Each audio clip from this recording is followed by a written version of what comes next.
Saya merenungkan, Allahu Akbar, betapa puluhan tahun bekerja, mengumpulkan rumah menjadi yang begitu mewah, kendaraan yang luar biasa, tempat tinggal yang nyaman, tertata asri.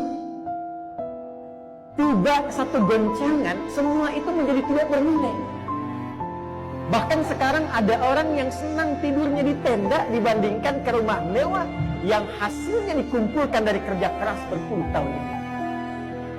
Lantas pertanyaannya, lalu apa yang menjadikan manfaat dalam pekerjaan selama belasan puluhan tahun itu? Kalau hasilnya mesti ditinggalkan, kalau hasilnya mesti diabaikan, berarti dalam satu kesempatan ada sesuatu yang ingin Allah ajarkan. Kadang-kadang ketenangan, kedamaian, ketentraman bisa lebih berharga dibandingkan dengan harta yang telah